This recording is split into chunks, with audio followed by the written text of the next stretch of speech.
In the stillness of midnight, when most of the city slept under the blanket of silence, CEO James sat alone, his heart carrying the weight of a world that seemed to collapse entirely on his shoulders.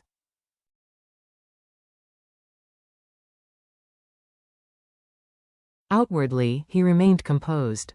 Inwardly, however, he was shattered. Behind that practiced smile lay the wreckage of bankruptcy, a truth so heavy it could break even the most resilient heart.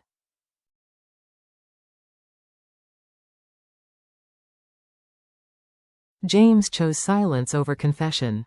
If Diep, his partner, and little Nay, her innocent child, never knew, they would never bear the pain.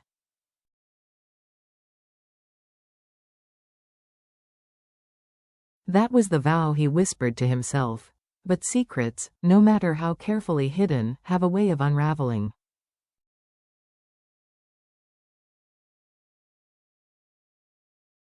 And when Diep discovered the reality he was desperately trying to shield from her, she faced an agonizing choice of her own. Would she walk away to protect herself and the child she loved, or would she stay and endure the storm at his side, even if it meant suffering together?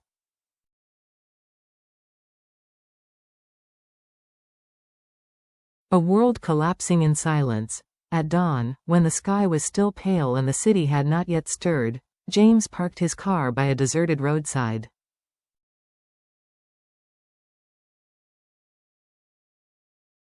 He lowered his head onto the steering wheel, his hands trembling.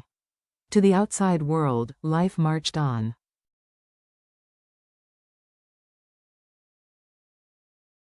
To James, time had frozen. The night before, his father, once both benefactor and tyrant, had frozen every bank account in James's name.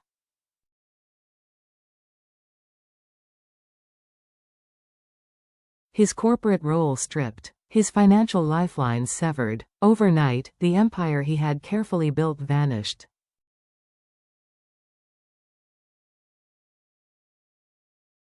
This wasn't merely about losing money or titles. It was humiliation, an unspoken message that he had been cast adrift, left to prove his worth without family backing.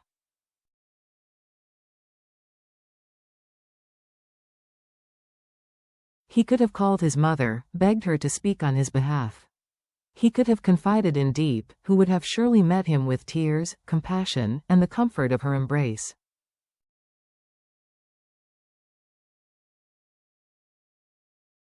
But as he stared at the fog lifting under the sunrise, he made a solemn promise: they would not carry this burden.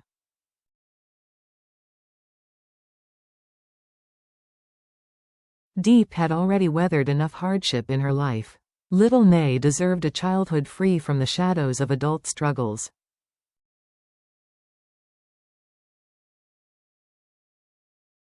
So James straightened his back, wiped exhaustion from his face, and prepared the mask he would wear.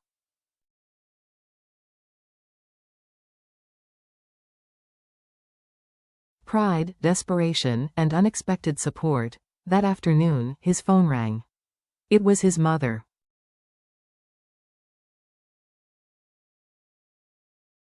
Her voice, heavy with sorrow, broke as she admitted she still had 5 billion Vietnamese dongs saved, enough to help him rebuild.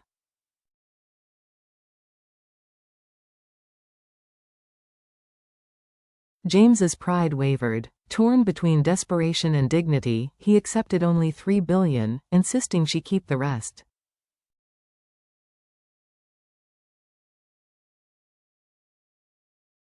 I will fix this on my own, he said.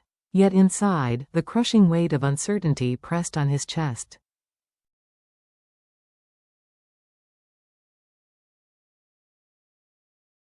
Later that day, his younger brother, Hank, quietly transferred 500 million without a word.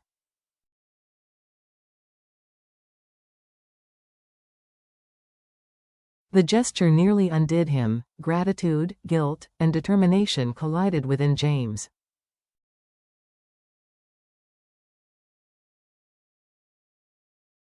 Still, he whispered a vow to himself: every bit would be repaid. Tonight, no one would see him falter.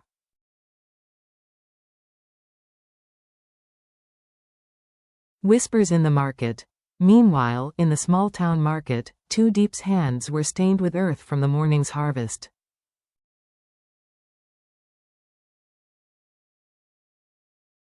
Little Nay sat quietly beside her, sipping milk. Diep's laughter rang warmly as she greeted customers, but her mind wandered.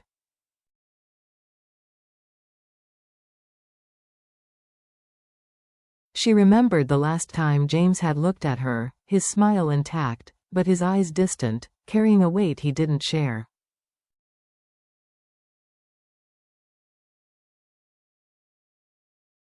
Rumors travel fast. Business circles whispered that James had been forced out of his father's company.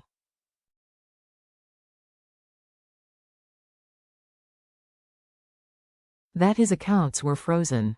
That he had been cut off. The thought of him carrying all that alone pierced her heart.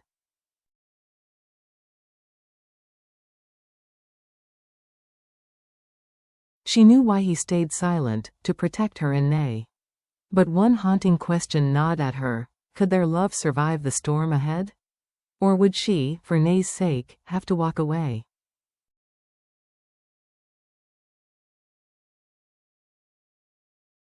Dreams that hurt to imagine. As evening fell, James drove past the farmhouse they had dreamed of building together.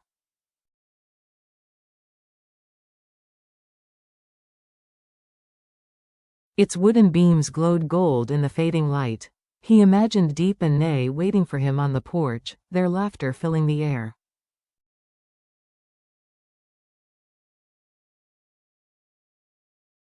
The vision comforted him, and haunted him. He would not let them see his fear. For them, he would endure sleepless nights, desperate deals, and the loneliness clawing at his soul.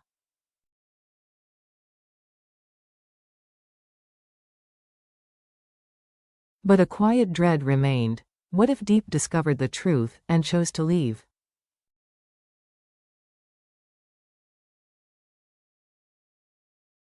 A fragile flicker of hope. The following morning, James drove aimlessly before dawn.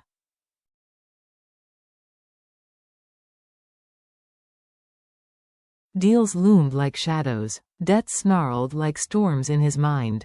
He thought of Diep's gentle smile, of Nay's bright eyes.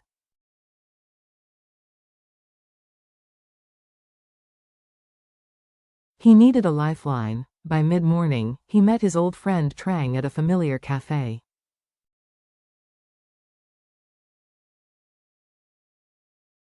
Trang's textile company was thriving but constrained, too small a factory, aging machinery, overworked employees.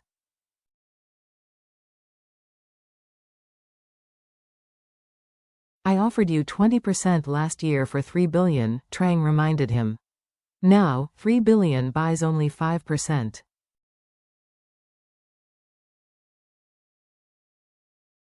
James's pride stirred, but he countered with boldness. Not 5%. 7%. And I'll bring new clients from the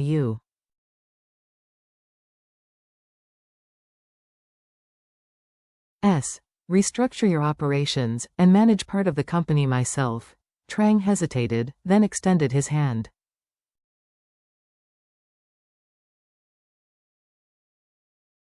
7%. Let's build something great. For the first time in weeks, James felt a flicker of hope.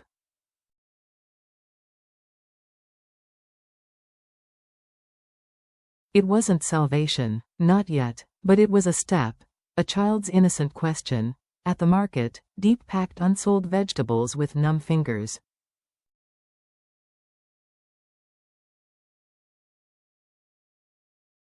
Nay skipped beside her, humming.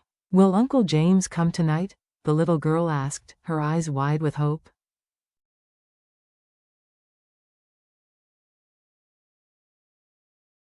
Maybe, sweetheart. He's busy these days, Diep replied, her smile faltering. That night, James visited the farmhouse again.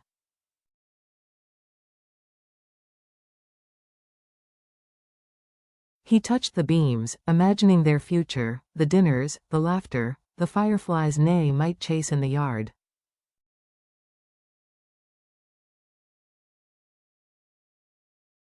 The dream ached like an open wound. He drove away before knocking, retreating into work.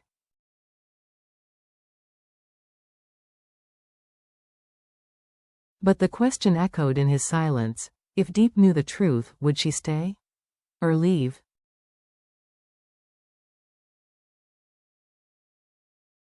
Breaking the silence, days blurred together. Diep moved through her routines with outward calm but inward turmoil.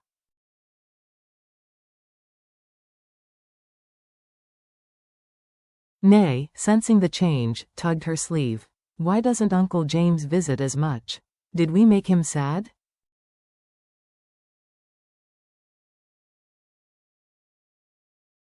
Diep's throat tightened. She kissed the child's forehead. No, sweetheart. Uncle James is just very busy.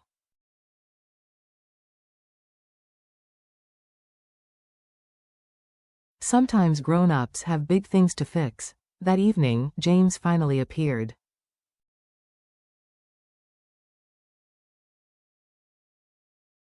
Nay's eyes lit up as she leapt into his arms. For a moment, joy returned to the home.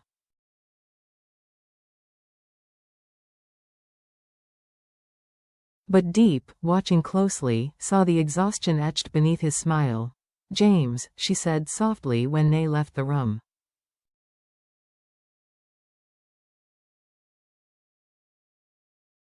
You've been distant, and I know something's wrong. He tried to dismiss it as work.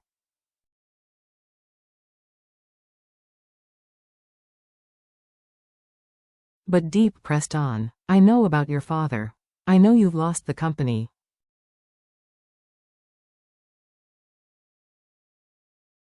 The mask slipped. His composure cracked. I didn't want you or Nay to worry, he whispered.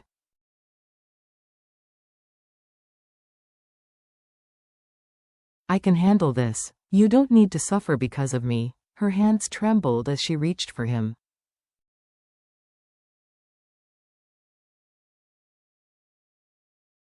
Suffering doesn't scare me. Losing you does. For the first time in days, James let himself breathe.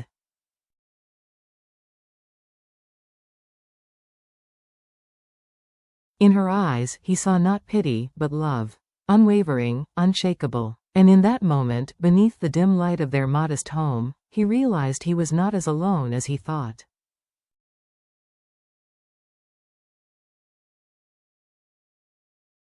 The larger truth.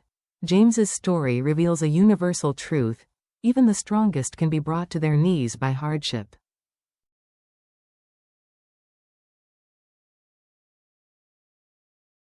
He was once a CEO, confident and capable. But when the empire collapsed, when even his father turned his back, James believed silence was strength.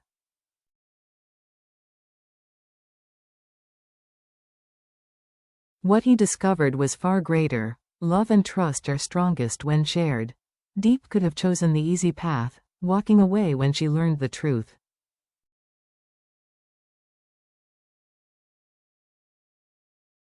Instead, she chose loyalty over fear, compassion over convenience. Their story reminds us, love isn't about basking in the sunshine when skies are clear.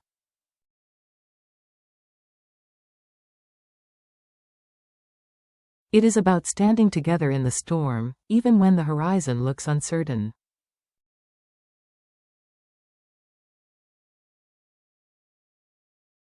Lessons of resilience. Love as a decision. Real commitment is not about perfection, but presence, choosing to walk hand in hand even when the path ahead is unclear.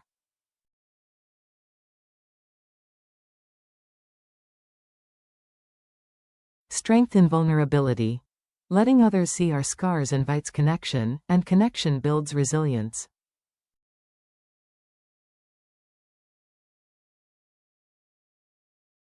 Hope in innocence. Nay's faith in James, her joy at his return, proves that small acts of love can heal wounds that money never could.